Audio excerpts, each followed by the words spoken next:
Empiezo por dar el perfil del doctor José Fernando Ogesto Martínez Porcayo. Es socio fundador de Ogesto Martínez y Asociados Consultores, egresado de la Facultad de Derecho de la UNAM y catedrático de la misma desde 1981, maestro en Administración Pública y Políticas Públicas por la London School of Economics and Political Science de Londres, Inglaterra, doctor en Derecho por la Unidad de Posgrado de la UNAM, catedrático de la misma casa de estudios. De 1987 a 1990, actuó como magistrado supernumerario del Tribunal de lo Contencioso Electoral, el precursor de la justicia electoral en México. A partir de 1990 fue magistrado propietario del Tribunal Federal Electoral. De 1996 a 2006 fue magistrado electoral de la Sala Superior del Tribunal Electoral del Poder Judicial de la Federación, órgano jurisdiccional del cual fue presidente de 2000 a 2004. En 2012 fundó Gesto Martínez y Asociados Consultores, firma de la cual es socio fundador. Muchas gracias, Arturo. Muy buenos días a los compañeros panelistas, amigos verdaderamente entrañables en un proceso de democratización mexicano que nos ha tocado realmente ser observadores privilegiados. Quiero, pues, en primer lugar, agradecerle a Marcela Jiménez de Safe Democracy esta invitación que realmente nos permitirá, con nuestra visión de exfuncionarios, pues hacer un balance acerca de la integridad electoral. Arturo, muchas gracias también por la invitación.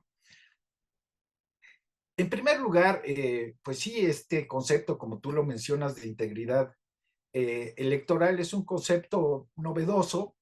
Ahí la fundación de Kofi Annan ha incursionado, ha creado toda una doctrina para medir la calidad de las elecciones, si estas se realizan con libertad y honestidad, y establecer qué puntos son necesarios para considerarlas como legítimas.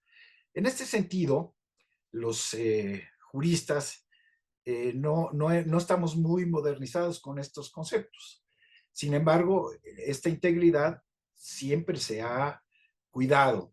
Es precisamente al Tribunal Electoral del Poder Judicial de la Federación que le han encargado establecer la validez de la elección, es decir, la integridad del proceso electoral. En el caso de las elecciones actuales, le toca precisamente al Tribunal Electoral determinar, no solamente hacer el cómputo final de la elección de presidente, que debería ser una función administrativa, sin embargo se la dan a un órgano jurisdiccional, sino establecer que todo el proceso se desarrolló conforme a los principios constitucionales y legales. En este sentido, desde el punto de vista normativo, existe un sistema sólido para que el proceso se desarrolle dentro de los cauces y las normas electorales. Sin embargo, la verdad es que, como tú lo mencionas, Arturo, existe preocupación por el desarrollo actual del proceso. Arturo fue, para los que no sepan, un importante actor en el diseño del sistema electoral mexicano. Y se hizo un diseño muy inteligente. Se dividió el proceso en etapas para que se fuera construyendo como una especie de pirámide donde el basamento inicial esté sólido, legalmente calificado. Las siguientes etapas van fortaleciéndose y clausurándose jurídicamente. Y ahí está el Instituto Nacional Electoral vigilando que cada etapa se desarrolle conforme a la ley y se clausure jurídicamente con los asuntos que el tribunal resuelva. Y podemos tener algunas preocupaciones, como decía Arturo, en este sentido. La ley mexicana, bien o mal, si se acerca a los cánones de las democracias más sólidas, estableció tiempos muy precisos sobre cuándo inician las campañas electorales, las precampañas, cuánto dinero se puede utilizar en cada etapa, en fin. Y entonces vemos que este proceso inicia realmente de manera desordenada, porque los tiempos para el inicio de las precampañas se violentan por las dos candidatas de las coaliciones que están compitiendo. Y sin embargo, pues esto se hizo valer jurídicamente y tanto el Instituto Nacional Electoral y el Tribunal, yo diría, y aquí es una visión crítica personal, que con falta de fuerza y de apego estricto a la Constitución y a la ley, validan esta violación. Ok, esa etapa estaría clausurada, pero hay que tener en cuenta que hay otros actores. Y aquí empiezo a hacer especulaciones jurídicas, tal vez como abogado ahora, litigante en la materia. ¿Qué tal si el candidato de Movimiento Ciudadano establece que esa violación al inicio de las precampañas rompe con la equidad y que como él no inició, pues está en una clara desventaja y la hace valer el día que se califican los procesos electorales? Es decir, establece una irregularidad que aunque fue considerada como legal, pues nunca se escuchó a este partido. Entonces podría ser un elemento que aunque clausurada la etapa C, pudiera de alguna manera revisar en la etapa final. Después, establece nuestra ley también topes muy claros, muy específicos sobre lo que se pueden gastar en precampañas y campañas. Y bueno, pues hubo rebases de los topes. Esto está calificado por el Instituto Nacional Electoral, que terminaron en multas. Podríamos decir, oye, realmente no afectó el desarrollo del proceso porque se le calificó con una, dijéramos, una sanción alternativa, no de que se lastimara la integridad de esta etapa, pero sin embargo queda ahí como un indicio de que hay una violación que también se puede hacer valer. Ojo, todas estas irregularidades que están permitiendo las autoridades electorales se pueden hacer valer en una etapa final de calificación de la validez o la integridad general de todo el proceso. Entonces, la verdad es que existen debilidades clarísimas, no solo en la parte externa, como lo califica Arturo Núñez, de la integración de las autoridades. El tribunal está funcionando con 5 magistrados, lo que implica una carga desdoblada. Es decir, las ponencias no tienen la capacidad, no van a tener la capacidad suficiente para revisar un proceso que no nada más es el federal, sino que finalmente son la última instancia en todos los procesos locales. Puede llegar ahí procesos electorales municipales que tendrá que resolver el tribunal. Y con esta integración, que además tiene la debilidad interna que señala Arturo, está dividido, que existe un encono entre sus integrantes, pues realmente preocupa la calidad de la guarnición. Por otro lado, también tenemos que tener en cuenta que el tribunal a lo largo de estos años ha construido un concepto importante. Fíjense ustedes, los partidos políticos en el legislativo han tratado de impedir que el tribunal intervenga a fondo en la calificación de la elección. Trataron primero de establecer las causales de nulidad taxativamente, como decimos los abogados, es decir, establecer un catálogo de conductas que ponen en riesgo la votación en las casillas. Y también trataron de establecer una causal genérica de nulidad que pudiera anular todo un proceso comicial, ya sea municipal, estatal, legislador o presidencial, tratando de evitar la interpretación y la calificación del tribunal. Sin embargo, el tribunal ha actuado en sus etapas históricas de una manera interesante. ha establecido que no se tiene que ceñir solamente a las causales legales taxativas, sino que tiene la misión de proteger la constitucionalidad de todo el proceso. Y que la Constitución, con las nuevas interpretaciones y estudios jurídicos, no es un documento declarativo, sino que es un documento normativo. Y cuando establece principios, estos deben de normar los procesos, es decir, que directamente se puede y debe aplicar la Constitución. Y si la Constitución establece los elementos necesarios para que el ciudadano pueda votar en libertad, si los principios constitucionales son violentados, se puede, sus principios fundamentales derivados de la Constitución pueden repercutir en la validez de todo el proceso electoral. Y así lo ha hecho el tribunal. Empezó con la nulidad de elecciones en tu estado, recordarás, Arturo, con la nulidad de la elección de gobernador, con una creación jurídica que se llamó causal de nulidad abstracta, derivada de principios constitucionales.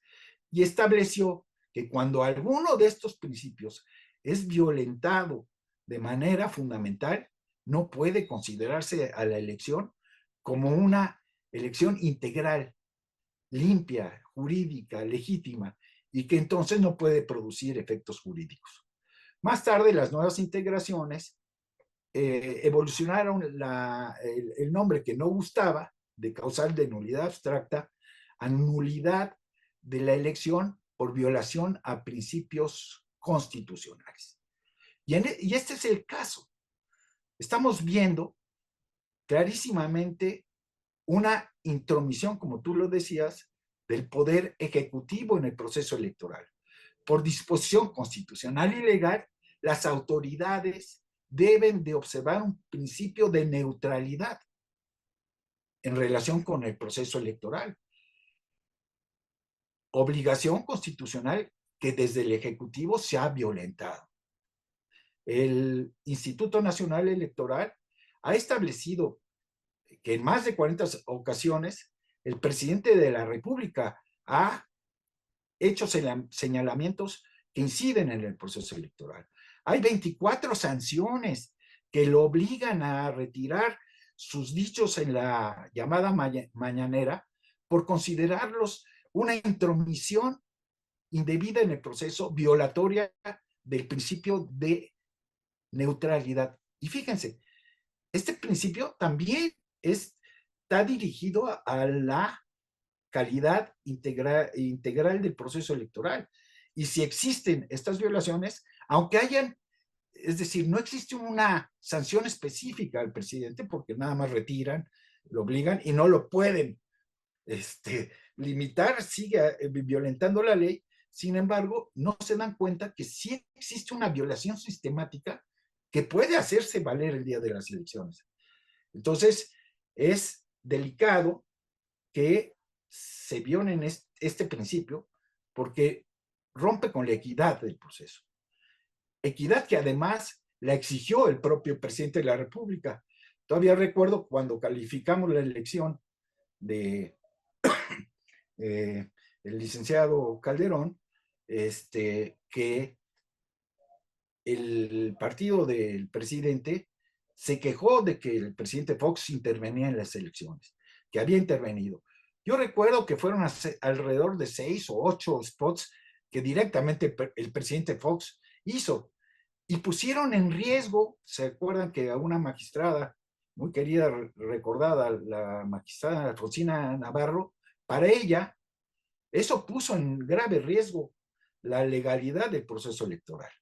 Imagínense ahora con esta, dijéramos, sistemática y reiterada violación a este principio, pues no solamente ya la pone en riesgo, ya está un elemento para poder declarar que no ha habido una legitimidad completa. Me meto en un paréntesis que dicen que a lo mejor es estrategia del propio presidente para anular la elección. Quiero decirles que no lo podría hacer. Si su partido, su candidata, perdiera la elección, no puede establecer que este es un elemento que contaminó la legitimidad y constitucionalidad, porque como sabemos los abogados, existe un principio de que nadie puede prevalerse de su propio dolo. Es decir, yo hago la trampa y después la, la hago valer en tribunales, pues no se vale. No, es decir, no procede jurídicamente. Entonces, el presidente con todo esto podría anular la elección, pero si pierde, es decir, si gana su partido, no la podría hacer valer. Solamente la pueden hacer valer los que perdieran la elección. En fin, existen elementos para que jurídicamente las autoridades puedan constatar la calidad jurídica del proceso electoral, su apego a las reglas constitucionales y a los principios y a las reglas electorales locales. Espero, porque ha habido tibieza en las autoridades, excepción de algunos consejeros y magistrados, que tengan el valor de suspender, como ayer, desafortunadamente en el INE no se suspendieron las mañaneras, no se estableció, dijéramos, la propaganda oficial del instituto, estableciendo un elemento que va a ser determinante, el de perdón, el uso de los programas sociales, que también es un elemento que está ahí clarísimo de coacción del voto y de impedimento de la libertad del ciudadano para elegir, que también puede hacerse valer en la calificación final de la elección. Sin embargo, vimos tibieza. Dijeron, no, vamos a tener todo un programa para decirles que los programas sociales no es el momento, tampoco las mañaneras, bajo argumentos también de valores constitucionales, cuando el más grande valor en este caso es la libertad de la conciencia del ciudadano, de la voluntad del ciudadano, no la libertad de expresión de una persona, por muy importante que sea, como es el presidente. Allí debió de hacerse una ponderación de valores y establecer que esta actitud, aún en uso de un derecho extendido de la libertad de expresión, puede violentar la libertad que los ciudadanos tenemos para elegir a nuestros ciudadanos. Es la primera intervención. Muchas gracias por su paciencia. Muchas gracias a ti, Fernando, muy amable por tu exposición. Bueno, pues existen elementos argumentativos, como bien lo dijo Leonardo, que se van construyendo en estos diálogos. El presidente ocasiona la polarización, pues es indudable que el considerar a ellos y a nosotros divide. Y el discurso político es así, los conservadores y nosotros el pueblo. Entonces, pues te califica en un lugar distinto a ellos si no estás conforme. Entonces, eso exacerba el ánimo. Es decir, esta es una elección en donde las familias, lo vemos en el comedor, se pelean unos contra otros debido a este discurso creado desde la presidencia. Ahora, en este contexto, ¿existe la posibilidad de invalidar la elección? Sí existe, como pregunta uno, por la cuestión de la inequidad. Es decir, se ha ido documentando. Ahora, falta que se construya un juicio, un recurso verdaderamente documentado con pruebas. Como decía Leonardo, imagínate que te lleguen con 30 toneladas de recortes periodísticos para probar. Esto no es posible. La verdad es que los abogados de los partidos deben de estar, lo que decimos nosotros, preconstituyendo la prueba. Y hay muchísimas pruebas que están demostrando la ruptura, como dijo Luis Carlos, el que está fracturado el proceso, que está roto desde el inicio. Y esto hay que argumentarlo. Cuando se califica la elección. Ahorita no podrías venir a decir, ¿sabes qué? Que las mañaneras ya deben de demostrar que hay un proceso viciado. No, eso se verá al final. Y aquí está lo delicado. Fíjense ustedes que si la diferencia es mayor a 5 puntos, seguramente uno de los elementos para declarar nula la elección es si esa ilegalidad, si esa no acatar los principios y reglas en materia electoral fue determinante o no. Es muy difícil en un contexto de una diferencia grande entre el primero y segundo lugar demostrar la determinancia. Ahora, si es un proceso cerrado, seguramente terminará en los tribunales y habrá que calificar todos los elementos de prueba que presenten las partes. Ahora, relación con la queja que presentó que está nuestra amiga que está en la conferencia, bueno, en el panel de la contaminación visual y la queja que presentó, pues la verdad es que los ciudadanos tenemos derecho a presentar quejas. No sé en qué sentido lo hizo ella, pero se debió de haber iniciado un procedimiento que terminó con una resolución. Hay veces que la queja se desecha porque no tenía elementos probatorios, pero aquí viene la situación también de la pregunta de qué podemos hacer los ciudadanos para declarar que hubo fraude. En realidad, la ley no nos permite a los ciudadanos impugnar la validez de las elecciones. Esto le corresponde a los partidos políticos. Desgraciadamente, nuestra legislación ve como, dijéramos, menores de edad, como incapaces de presentar y defender a sus instituciones, a los ciudadanos. Tenemos una democracia que al ciudadano no le da las facultades que debería de tener. Y esa es una reforma que espero que pronto venga, porque en realidad, y lo hemos discutido mucho contigo, Arturo, los partidos políticos no le dan oportunidad ni el lugar preponderante que tienen los ciudadanos. Y si no se lo dan, entonces hay que dárselo por vía legislativa. Entonces, sí pueden presentar quejas los ciudadanos todos y estar pendientes de que se resuelvan. Esas serían mis observaciones de tipo general. Muchas gracias, Fernando.